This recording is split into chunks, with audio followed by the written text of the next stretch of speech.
মহারাজ, একটা অত্যন্ত জরুরি খবর আছে। কি খবর সেনাপতি? তোমার চোখে মুখে এমন উৎকণ্ঠা কেন? আমাদের রাজ্যে কি আবার কোনো নতুন বিপদ ঘনিয়ে এলো? বিপদ আমাদের রাজ্যে নয় মহারাজ, বিপদ এসেছে আমাদের প্রতিবেশী রাজ্য বীরাগড়ের ওপর। বীরাগড়ের মহারাজ সুবীর প্রতাপ স্বয়ং আমাদের প্রাসাদের সিন্ধু দুয়ারে এসে উপস্থিত হয়েছেন। বীরাগড়ের মহারাজ সুবীর প্রতাপ? কিন্তু তিনি তো একজন অত্যন্ত বিলাসবহুল রাজা, তার রাজ্য তো সোনায় মোড়া। তিনি হঠাৎ কোনো খবর না দিয়ে আমাদের এই কৈলাসপুরে কেন আসবেন? তাকে বিলাসবহুল রাজা বলে এখন চেনার কোনো উপায় নেই মন্ত্রীমশাই। তার গায়ে রাজকীয় পোশাক ছিন্ন ভিন্ন, ধুলোয় মাখা, চোখে মুখে চরম হতাশার ক্লান্তি। মনে হচ্ছে যেন উনি বহু পথ পায়ে হেঁটে না খেয়ে এখানে এসে পৌঁছেছেন। সে কি, একজন মহারাজ হয়ে তার এমন দশা? তুমি এক্ষুনি ওনাকে সসম্মানে রাজসভায় নিয়ে এসো সেনাপতি।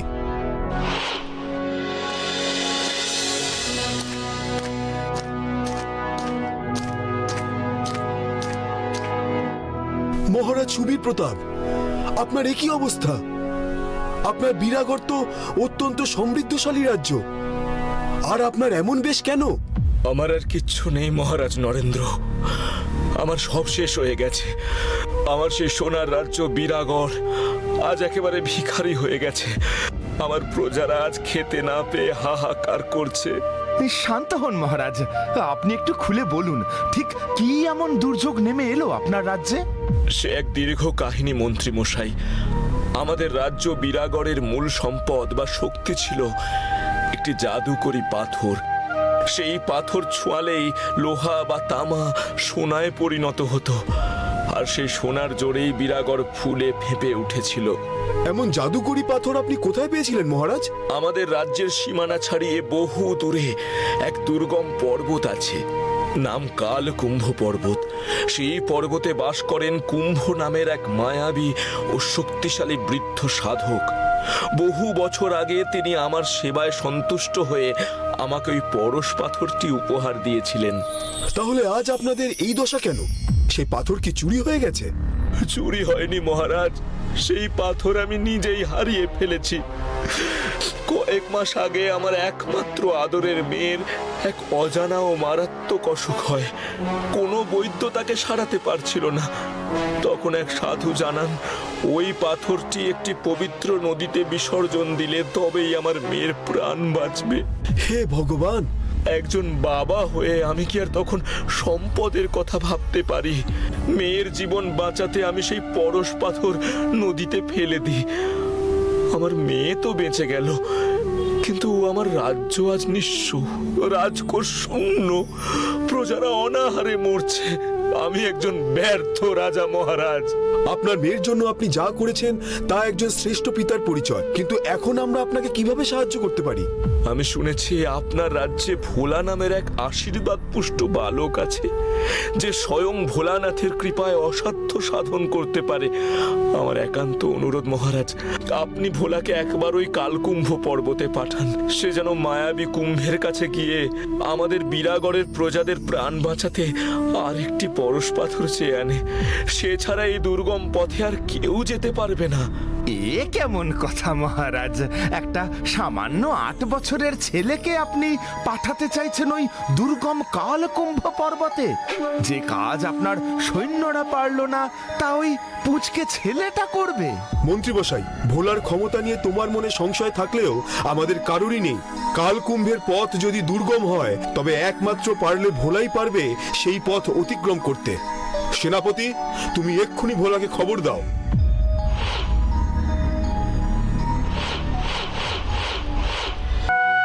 প্রণাম মহারাজ, আপনি আমাকে ডেকেছেন? হ্যাঁ ভোলা, ইনি বীরাগড়ের মহারাজ সুবীর প্রতাপ। ওনার রাজ্যের আজ বড় দুর্দিন।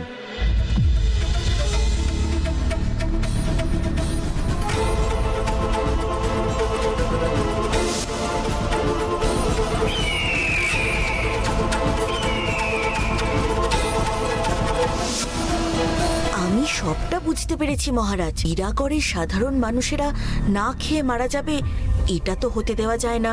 তুমি আমাকে বাঁচাও ভোলা বাবা। তুমি ছাড়া এই মায়াবী কুম্ভের কাছ থেকে পাথর আনার ক্ষমতার কারুর নেই। তুমি কি যাবে কালকুম্ভ পর্বতে? আপনি একদম চিন্তা করবেন না মহারাজ, মানুষের বিপদে তাদের পাশে দাঁড়ানোই তো আমার কাজ। তাছাড়া আপনি আমাদের মহারাজের পরম মিত্র, তাই আমি অবশ্যই যাব কালকুম্ভ পর্বতে। আমিও যাব ভোলা দাদা, তুমি যেখানে যাবে আমরাও সেখানে যাব। সাবধানে যেও ভোলা, কালকুম্ভ পর্বতের ওই মায়াবী কুম্ভ যেন তোমাদের খালি হাতে না ফেরান। কৈলাসপুরের সমস্ত মানুষের আশীর্বাদ তোমাদের সাথে রইল। জয় ভোলানাথের জয়, জয় ভোলানাথের জয়।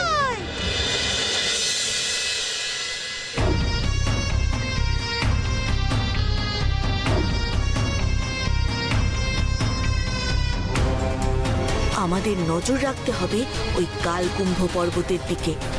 মহেশ, ওই দেখ, পর্বতের একটা সমতল জায়গা দেখা যাচ্ছে, তুই ওখানেই নাম।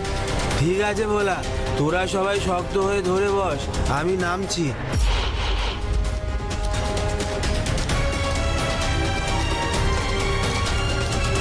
উফ, মাটিতে পা দিয়ে যেন ধরে প্রাণ এলো।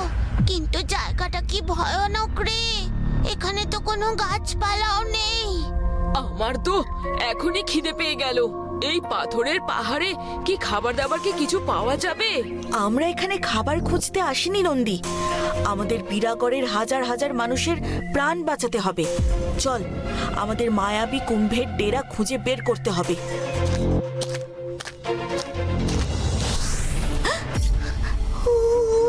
হিরাওয়াজ ভোলা দাদা।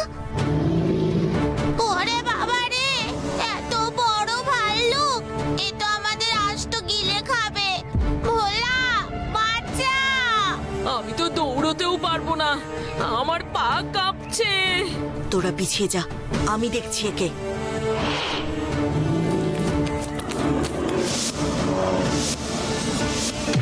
ভোলা সাবধানে, ওটা সাধারণ ভাল্লুক নয়।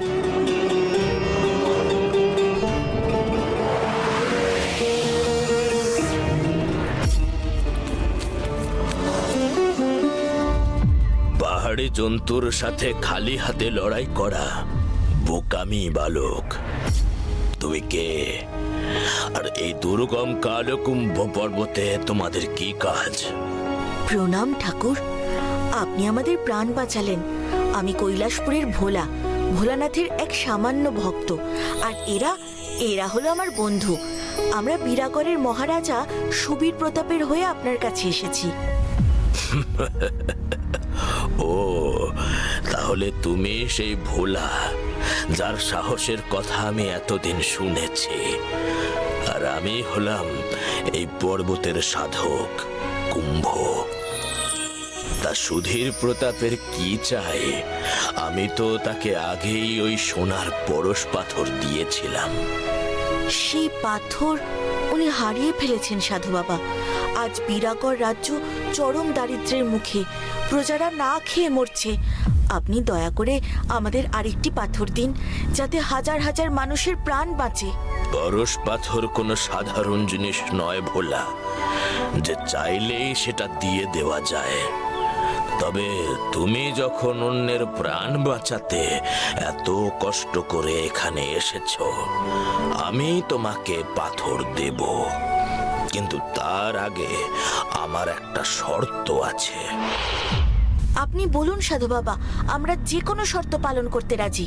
আমার এই শরীরে এক কঠিন ও অদ্ভুত ব্যাধি বাসা বেঁধেছে ভোলা। এই পর্বতের উত্তরে রয়েছে এক ভয়ঙ্কর জঙ্গল, পান্নামুচি জঙ্গল। সেখানে এক বিশেষ ফুল ফোটে, পান্না পুষ্প। তুমি যদি সেই ফুল আমাকে এনে দিতে পারো, তবেই আমার ব্যাধি সারবে। আর তার বদলেই তুমি পরশ পাথর পাবে। আমি রাজি সাধু বাবা। আপনার অসুখ সারাতে এবং বিরাগড়ের প্রজাদের বাঁচাতে আমি পান্নামুচি জঙ্গল থেকে ওই পান্না পুষ্প নিশ্চয়ই এনে দেব। তাহলে আর দেরি করো না ভোলা, সাবধানে যেও। ওই জঙ্গল কিন্তু এই পর্বতের চেয়েও অনেক বেশি ভয়ানক।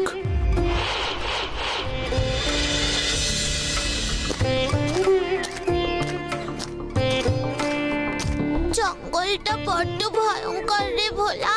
আমার তো গা ছমছম করছে। এখানে তো দিনের বেলাতেই কেমন অন্ধকার হয়ে আছে। তোরা একদম ভয় পাস না, আমরা তো প্রায় চলেই এসেছি। ওই দেখ, ওই উঁচুর দিকের পাথরটার উপরে কি সুন্দর একটা সবুজ আলো জ্বলছে। ওটাই নিশ্চয়ই সেই পান্না পুষ্প।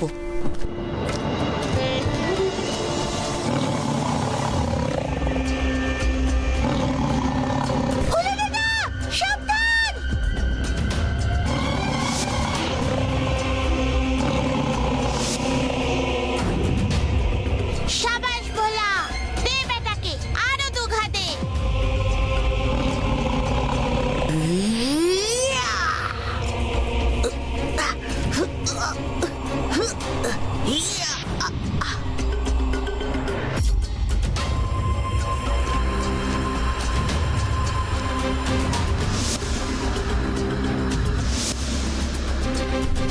উফ, কি সুন্দর ফুল রে ভোলা। জানিস, এই ফুলটা যদি আমরা বাজারে বেচি তাহলে কত টাকা পাবো? সেই টাকা দিয়ে আমরা কৈলাসপুরের সব জিলিপি, রসগোল্লা, রাবড়ি কিনে খেতে পারবো। ধুর, খাবার কেন কিনবো? এই ফুলটা আমি আমার চুলে গুজবো। আমাকে একেবারে রাজকন্যের মতো দেখতে লাগবে।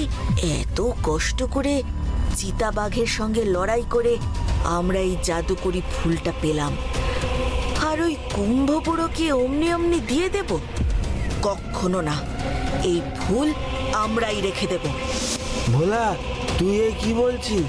তুই তো কুম্ভকে কথা দিয়েছিস, তুই না অন্যের উপকার করিস। তোর মনে হঠাৎ এত লোভ এলো কোথা থেকে? তুই তো এমন ছিলি না ভাই। আমাদের তো বিরাগড়ের মানুষদের বাঁচাতে হবে। চুপ কর। বিরাগড়ের লোক বাঁচলো কি মরলো তাতে আমার কি? এই ফুল আমার, আমি কাউকে দেব না। চল, কৈলাসপুরে ফিরে চল।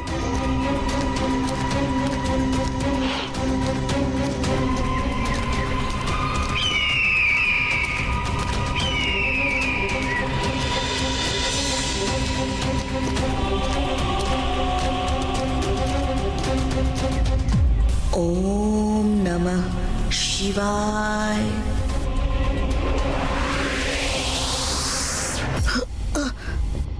এ কি? আমি এসব কি ভাবছিলাম? আমার মনে এত লোভ চলে এলো কোথা থেকে? আমি কুম্ভ সাধুকে ঠকাতে চাইছিলাম। ভোলা দাদা, আমার আমার কি হলো বলতো হঠাৎ করে? আমি কেন ফুলটা মাথায় দিতে চাইলাম বলতো? আমারও তো শুধু জিলিপি আর টাকার কথাই মনে পড়ছিল। আমরা কি পাগল হয়ে গিয়েছিলাম? পাগল হোসনি ভোলা, আমি এতক্ষণে বুঝতে পেরেছি এই পান্না পুষ্প আসলে কোনো সাধারণ ফুল না। এ হলো এক মায়াবী ফুল যা মানুষের মনে সুপ্ত লোভকে জাগিয়ে তোলে। ওই মায়াবী আলোই তোদের মোহবিষ্ট করেছিল। আমার বন্ধু ভোলানাথ আমাকে এই লোভের হাত থেকে বাঁচালেন। অন্যের জিনিস নিজের বলে ভাবা মহাপাপ। আমাদের এক্ষুনি এই ফুল নিয়ে কুম্ভ সাধু বাবার কাছে যেতে হবে। বিরাগড়ের মানুষের প্রাণ বাঁচানোটাই আসল কাজ। সাবাস ভোলা, এই তো আমাদের কৈলাসপুরের রক্ষাকর্তা ভোলার মতো কথা। চল, তাড়াতাড়ি চল। এই নিন সাধু বাবা, আপনার পান্না পুষ্প। তুমি সত্যি এই ফুল নিয়ে এলে? এই ফুলের মায়াবী রূপ তো বড় বড় সাধুদেরকেও মোহবিষ্ট করে দেয়। তুমি লোভ সামলালে কি করে বালক? আমি তো মিথ্যে অসুখের কথা বলে তোমাদের পরীক্ষা করছিলাম। হ্যাঁ সাধু বাবা, প্রথমে আমরাও ফুলটা নিজেরাই রেখে দিতে চেয়েছিলাম, কিন্তু ফেরার পথে ভোলানাথের পবিত্র শিবলিঙ্গ দেখে আমার মোহ কেটে যায়। অন্যের সম্পদে আমাদের কোনো অধিকার নেই। সাবাস, তোমার মতো নির্লোভ ও সত্যিকারের ভক্ত আমি জীবনেও দেখিনি ভোলা। তুমি এই পরীক্ষায় উত্তীর্ণ হয়েছ। এই নাও বিরাগড়ের সেই হারানো পরশ পাথর। কিন্তু মনে রেখো ভোলা, এই পাথর কেবল কোনো যোগ্য ও নির্লোভ মানুষের হাতেই যেন পৌঁছয়। লোভীর হাতে পড়লে এই পাথর রাজ্যের ধ্বংস ডেকে আনবে। আমি কথা দিচ্ছি সাধু বাবা, এই পাথর আমি সঠিক মানুষের হাতেই তুলে দেব।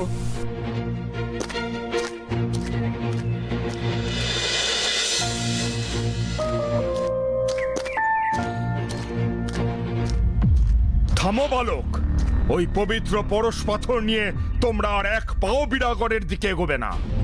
ওরে বাবা রে, আপনি কে? আর আমাদের পথ আটকাচ্ছেন কেন? আমরা মহারাজ সুবীর প্রতাপের জন্য এই পাথর নিয়ে যাচ্ছি। ওই সুবীরের কাছেই তো এই পাথর যাওয়া বারণ। তোমরা কিচ্ছু জানো না, সুবীর এক চরম লোভী এবং স্বার্থপর মানুষ। উনি তো নিজের মেয়ের জীবন বাঁচাতেই পাথর বিসর্জন দিয়েছিলেন। সব মিথ্যে, ডাহা মিথ্যে। আমি হলাম এই বিরাগড়ের আসল রাজা মহাবীর, সুবীরের আপন দাদা। সম্পদের লোভে সুবীর আমার বিরুদ্ধে ষড়যন্ত্র করে আমাকে সিংহাসন থেকে তাড়িয়েছে। আমি ওর সৈন্যদের ভয়ে এই জঙ্গলে লুকিয়ে আছি, আর ওর মেয়ের কোনো সুখী হয়নি কোনোদিন। সে কি? তাহলে উনি কৈলাসপুরের মহারাজকে এত বড় মিথ্যে কথা বললেন কেন? হ্যাঁ মা, সুবীর চরম লোভী। আগের পরশ পাথরটা পেয়ে তার লোভ এত বেড়ে গেছিল যে সে রাজ্যের সব কিছু সোনায় মুড়ে ফেলতে চেয়েছিল। ওই পাথরের অতিরিক্ত অপব্যবহার আর লোভের কারণেই পাথরটি তার জাদুকরী শক্তি হারায় এবং সুবীরের অতিরিক্ত খরচে রাজকোষ শূন্য হয়ে যায়। ও নিজের দোষে রাজ্যটাকে নিঃস্ব করেছে। আজও যদি আবার এই পাথর পায় তাহলে রাজ্যটা একেবারে রসাতলে যাবে। কি ভয়ঙ্কর মানুষ! কুম্ভ সাধু আমাকে বলেছিলেন পাথর যেন কোনো যোগ্য ও নির্লোভের হাতেই পড়ে। আমি কিছুতেই ওই লোভী সুবীরকেই পাথর দেব না। কিন্তু সুবীর অত্যন্ত নিষ্ঠুর। তুমি পাথর না দিলে ও তোমাকে ছাড়বে না। ভোলানাথের আশীর্বাদ যার সঙ্গে আছে তার কোনো ভয় নেই মহাবীর। আপনি আমার সঙ্গে চলুন। আজ বিরাগড় তার আসল ও যোগ্য রাজাকে ফিরে পাবে।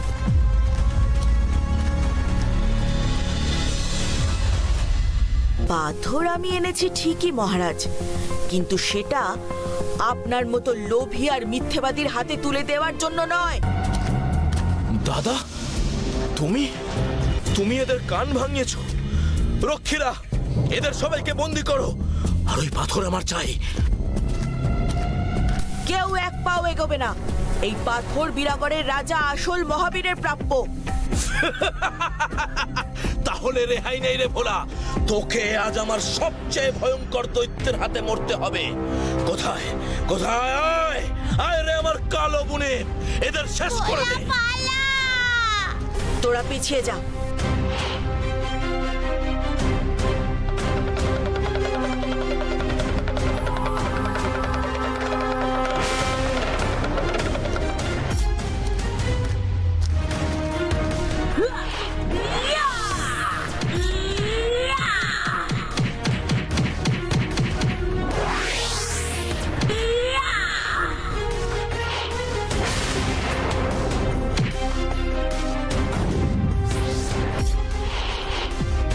না না না, এ হতে পারে না, এ হতে পারে না।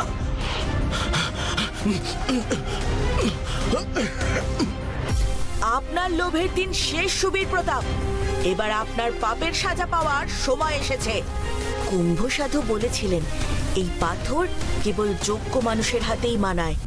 আজ থেকে বিরাগড় আবার আপনার নেতৃত্বে সুখে শান্তিতে ভরে উঠবে মহারাজ মহাবীর। তোমার এই উপকার বিরাগড় কোনো দিন ভুলবে না বাবা ভোলা।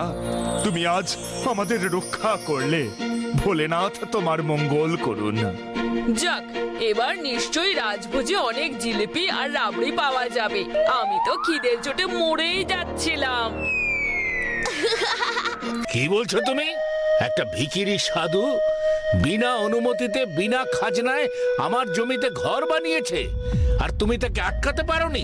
আমি অনেকবার বলেছি হুজুর, কিন্তু সাধু বলে তার নাকি যাওয়ার আর কোনো জায়গা নেই, তাই ওইটুকু জমি সে কিছুতেই ছাড়তে রাজি নয়। তা আমি কিছুতেই হতে দেব না নায়েব। তুমি এক্ষুনি লাঠিয়ালদের খবর দাও, আমি নিজে যাব ওই সর্বানন্দ সাধুর ডেরায়।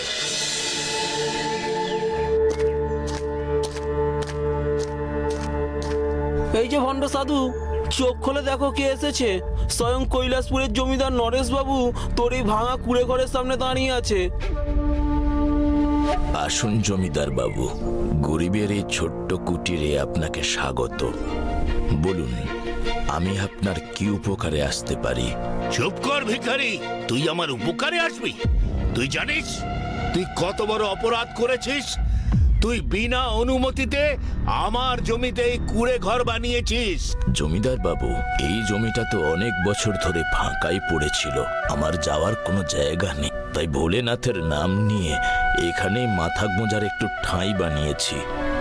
আমাকে এইটুকু জমি দয়া করে দিয়ে দিন আপনি। হুজুর, এই সাধু তো দেখছি ভারী ঘাড় তারা, আপনার সামনে দাঁড়িয়ে তর্ক করছে। এর এত সাহস হয় কি করে? আপনি হুকুম দিন হুজুর, ওকে এক্ষুনি ঘাড় ধাক্কা দিয়ে বের করে দিই। হ্যাঁ সাধু, তুই আমার ক্ষমতা সম্পর্কে কিছুই জানিস না। আমি চাইলে তোর এই ঘর এক্ষুনি জ্বালিয়ে ছাই করে দিতে পারি। থামুন, আপনারা দয়া করে গরিবের এই শেষ সম্বলটুকু ভাঙবেন না। জমিদার মশাই, আমি আপনাকে খালি হাতে ফেরাবো না। এই জমির বদলে আমি আপনাকে এমন একটা জিনিস দেব যা আপনার ধনসম্পদ কয়েক গুণ বাড়িয়ে দেবে। থামো সবাই! কি বললি তুই? ধন সম্পদ বাড়িয়ে দিবি? তোর মতো ভিখারি সাধুর কাছে এমন কি রত্ন লুকিয়ে আছে শুনি? রত্ন নয় জমিদার বাবু, আমার কাছে স্বয়ং মহাদেবের এক পবিত্র আশীর্বাদ আছে।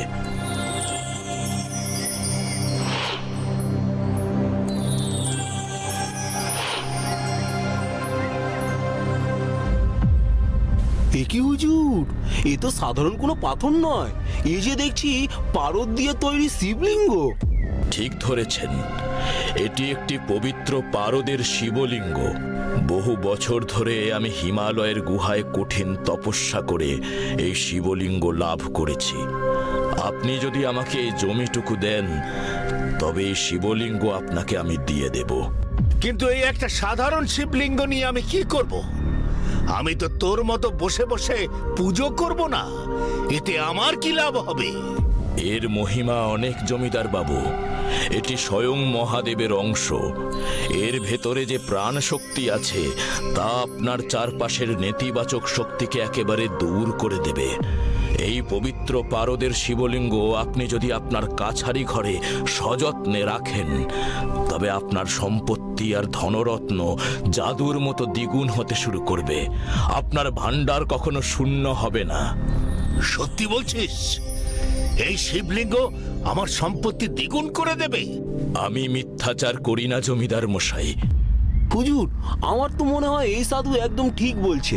পারদের শিবলিঙ্গ তো আর জেসে জিনিস নয়। এটা যদি আমাদের কাছারি ঘরে থাকে, তাহলে কৈলাসপুরে আপনার চেয়ে বড় ধনী আর কেউ থাকবে না। ঠিক আছে সাধু, আমি তোর এই পারদের শিবলিঙ্গ নিলাম। আর তার বদলে এই জমিটা আমি তোকে দান করলাম। তুই তোর কুঁড়ে ঘরে শান্তিতে থাকতে পারিস। তবে হ্যাঁ, তোর কথা যদি মিথ্যে হয় তবে আমি ফিরে এসে তোর এই কুঁড়ে ঘর শুদ্ধ তোকে পুড়িয়ে মারবো। চল নায়েব। আমি আর দৌড়তে পারছি না রে ভোলা। আমার পেটের ভেতর জিলিপি খাওয়ার জন্য ইঁদুররা লাফালাফি শুরু করেছে। এবার একটু বসে জিরিয়ে নি ভাই। তোর শুধু খাওয়া আর জিরানো, এই তো সবে খেলা শুরু হলো। তুই বসলে বস, আমরা খেলছি। হ্যাঁ নন্দী দাদা, তুমি একটু বসো, আমরা ভোলা দাদার সঙ্গে খেলছি। ওই দেখো ভোলা দাদা, জমিদার বাবু আর নায়েব মশাই যাচ্ছে। কিন্তু জমিদার বাবুর হাতে ওটা কি? রোদ্দুরে কেমন ঝলমল করছে দেখো। ও বাবা, ওটা তো দেখে মনে হচ্ছে পারদের শিবলিঙ্গ। কিন্তু জমিদার বাবুর মতো একজন চরম লোভী মানুষের কাছে এত পবিত্র জিনিস এলো কি করে? পারদের শিবলিঙ্গ? ওটা তো খুব দামি জিনিস রে। আমার তো মনে হয় জমিদার বাবু নিশ্চয়ই কোনো নিরীহ সাধুর কাছ থেকে ওটা জোর করে কেড়ে নিয়েছে। ঠিক বলেছিস নন্দী, পারদের শিবলিঙ্গ কোনো সাধারণ পাথর নয়, ওটা স্বয়ং মহাদেবের অংশ। গায়ের জোর বা টাকা দিয়ে ওটা পাওয়া যায় না। এর পেছনে নিশ্চয়ই কোনো বড় কারণ আছে। কিন্তু ভোলা দাদা, জমিদার বাবু কি ওই পবিত্র শিবলিঙ্গের সঠিক মর্যাদা দিতে পারবে? ওনার তো শুধু টাকার লোভ আর অহংকার। উনি কি আর মন থেকে মহাদেবের পুজো করবেন? তুই একটু খোঁজ নিয়ে দেখ না ভোলা। যদি জমিদার বাবু ওই শিবলিঙ্গের অপমান করে, তাহলে তো মহাদেবের রাগে আমাদের পুরো রাজ্যের উপর বড় বিপদ নেমে আসবে। হ্যাঁ নন্দী, আমাদের নজর রাখতে হবে। জমিদার বাবু যদি ওই শিবলিঙ্গের পুজো না করে শুধু নিজের লোভের জন্য ওটা ব্যবহার করেন, তবে মহাদেবের ক্রোধ থেকে ওনাকে কেউ বাঁচাতে পারবে না। হুজুর, আপনার ভাগ্য সত্যি খুব ভালো। এমন চকচকে পারদের শিবলিঙ্গ আমি জন্মেও দেখিনি। এবার আপনার ধন সম্পদ দ্বিগুণ হতে আর কেউ আটকাতে পারবে না। তাই যদি হয় নায়েব, তাহলে তো বুঝতে হবে ওই ভিখারি সাধুটা নিজের ভালো বোঝে না, তাই এমন একটা দামি জিনিস আমাকে দিয়ে দিল। আমি শুধু অপেক্ষা করছি কবে আমার সিন্দুকগুলো সোনা দানায় ভরে উঠবে। বাবা, আমি শুনলাম তুমি নাকি এক সাধুর কাছ থেকে পবিত্র পারদের শিবলিঙ্গ এনেছো। ভোলেনাথের এই রূপ কি কেউ এভাবে অযত্নে টেবিলের ওপর ফেলে রাখে? আমাকে দাও, আমি ওটার পুজো করে একটু জল ঢেলে দিই। একদম না, ওই শিবলিঙ্গ ছোঁয়ার চেষ্টা করবে না। তুমি কি পাগল হয়ে গেছো? আমি কি ওটা পুজো করার জন্য এনেছি নাকি? এসব তুমি কি বলছো বাবা? ভারতের শিবলিঙ্গ স্বয়ং মহাদেবের অংশ। যে সাধু বাবা তোমায় ওই জিনিস দিয়েছেন, তিনি নিশ্চয়ই তোমাকে বলে দিয়েছেন যে প্রতিদিন ভক্তি ভরে এর পুজো করতে হবে, নইলে মহাদেব রুষ্ট হবেন। তুমি আমাকে পুজো করতে দাও। আমি তোমাকে বারণ করছি সাজি, আমার কাছারি ঘরে এসব পুজো পাঠ চলবে না। আমি জমিদার নরেশ চক্রবর্তী, আমি কোনো ঠাকুর দেবতাকে ভয় পাই না। আগে এই শিবলিঙ্গ আমার সম্পত্তি দ্বিগুণ করুক, আমার ভান্ডার সোনায় ভরিয়ে দিক, তারপর আমি ভাববো এর পুজো করা যায় কি না। তোমার এত লোভ বাবা, সামান্য টাকার জন্য তুমি ভোলেনাথের অপমান করছো। বাবা, তুমি এখনো বুঝতে পারছো না তুমি কত বড় পাপ করছো। তুমি আমাকে পাপ পুণ্য শেখাতে এসো না। তুমি এক্ষুনি তোমার এই পুজোর থালা নিয়ে এখান থেকে বেরিয়ে যাও। আর শুনে রাখো, যদি কয়েকদিনের মধ্যে আমার সম্পত্তি না বাড়ে, তাহলে এই পাথর আমি ওই ভিখারি সাধুর মুখে ছুঁড়ে মারব, আর তাকে গলা ধাক্কা দিয়ে কৈলাসপুর থেকে বার করে দেব। হুজুর, একদম ঠিক কথা বলেছেন। তুমি এবার ভেতরে যাও সাজিমা, ভেতরে গিয়ে পুজো করো, বাবাকে শান্তিতে কাজ করতে দাও।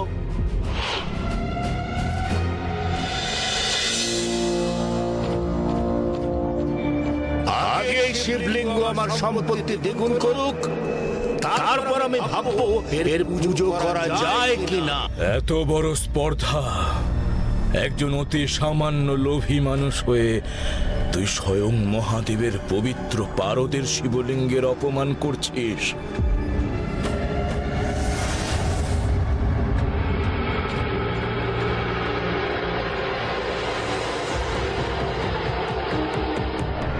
যে ঘরে ভোলানাথের সম্মান নেই, সেই ঘরে এই পবিত্র বস্তু এক মুহূর্তও থাকবে না। তুই টাকার অহংকারে অন্ধ হয়ে মহাদেবের অপমান করেছিস। আমি বীরভদ্র আজ তোকে অভিশাপ দিচ্ছি, আগামী 2 দিনের মধ্যে তুই তোর এই পাপের চরম শাস্তি পাবি। তোর শরীর থেকে রক্ত ঝরবে, তোর মৃত্যু যন্ত্রণা শুরু হবে, তোর কোনো ধন সম্পদ তোকে এই অভিশাপ থেকে বাঁচাতে পারবে না।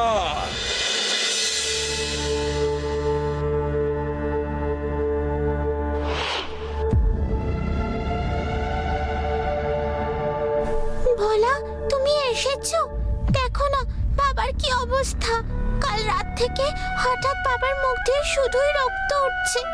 বুদ্ধিমশাইরা কেউ কিছু বুঝতে পারছেন না। তুমি একদম কেঁদো না সাজি, কিন্তু জমিদার মশাইয়ের হঠাৎ এমন অদ্ভুত রোগ হলো কি করে?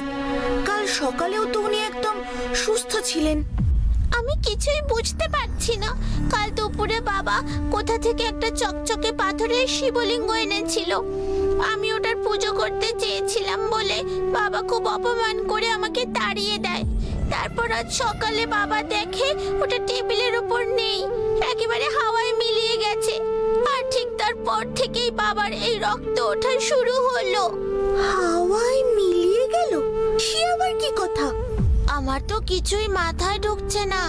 পাথর চুরি যাওয়ার সাথে এই রক্ত ওঠার কি সম্পর্ক?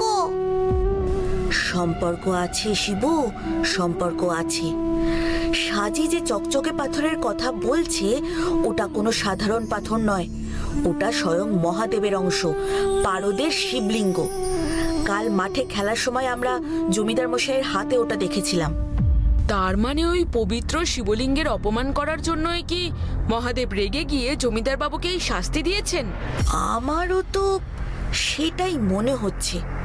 এই রোগ কোনো সাধারণ বুদ্ধি সারাতে পারবে না। আমাদের এক্ষুনি সেই সাধু বাবার কাছে যেতে হবে, যার কুঁড়ে ঘর ভাঙতে গিয়ে জমিদার মশাই কাল ওই শিবলিঙ্গটা পেয়েছিলেন।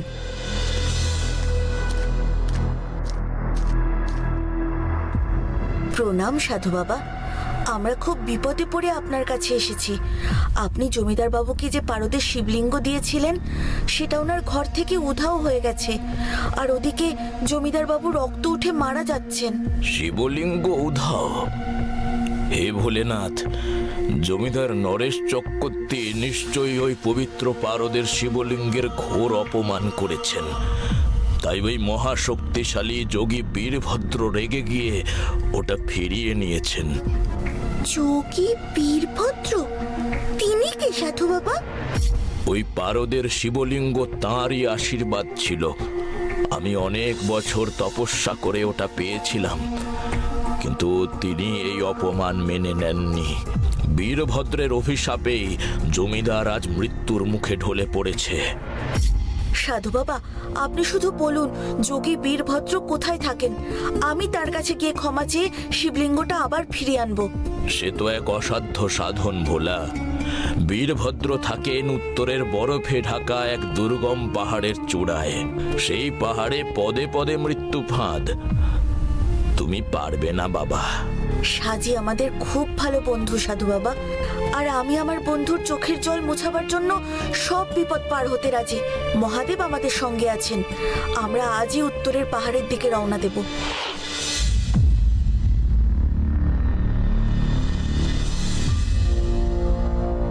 ভোলা, আমি আর এক পাও হাঁটতে পারছি না রে। আমার তো ভয়ে বুক কাঁপছে।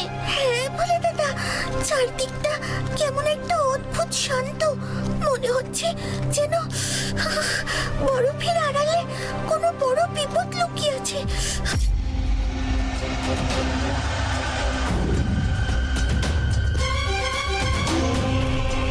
ওরে বাবারে ভোলা, ওটা কি? ওটা তো আস্ত একটা তুষার রাক্ষস।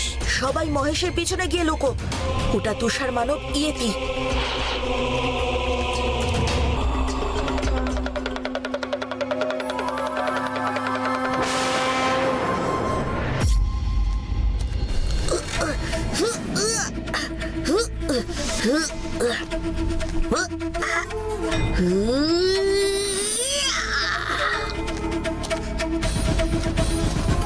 সাবাস ভোলা।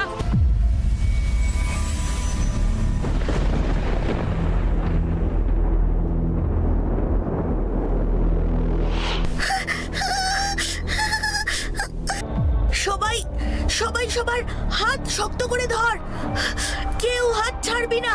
হে দয়াময় ভোলানাথ, আমাদের আমাদের এই বিপদ থেকে রক্ষা করো বাবা। আমরা যে এক মহৎ উদ্দেশ্য নিয়ে এখানে এসেছি। ভোলেনাথা, দেখো একটা গুহা। নিশ্চয় যোগী বীরভদ্র ওখানেই আছেন। চল সবাই।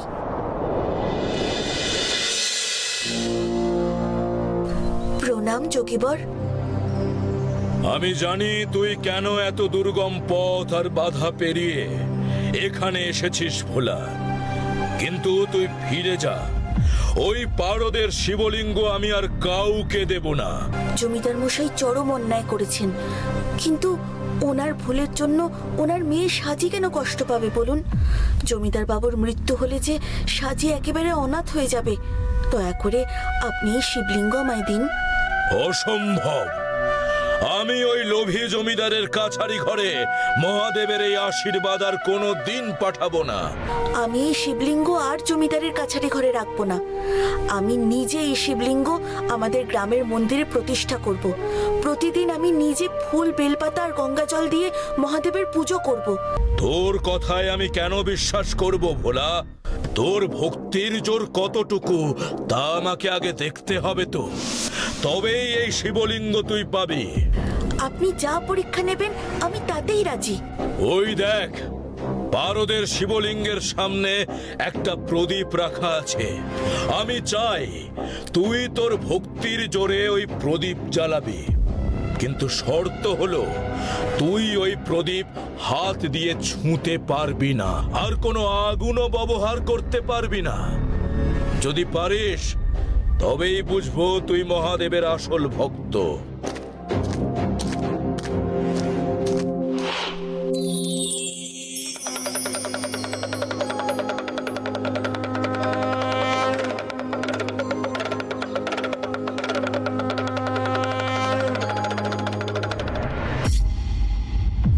ভোলা, কি হলো তোর?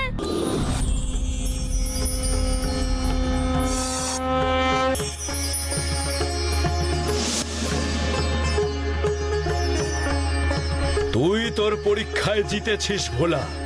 এই নে এই পবিত্র পারদের শিবলিঙ্গ, নে তুই এটা নিয়ে গিয়ে তোদের গ্রামের মন্দিরে প্রতিষ্ঠা করিস।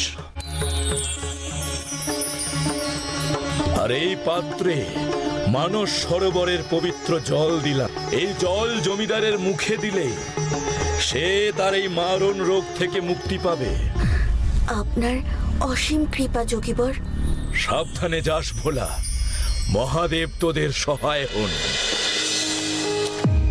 সাজি, আমরা ফিরে এসেছি। যোগী বীরভদ্রের দেওয়া মানস সরোবরের পবিত্র জল, এটা তাড়াতাড়ি জমিদার মশাইকে খাইয়ে দাও।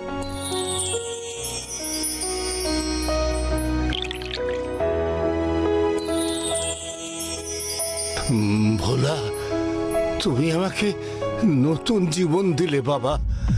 আমার এত টাকা, এত ধন সম্পদ আমাকে মৃত্যুর হাত থেকে বাঁচাতে পারলো না।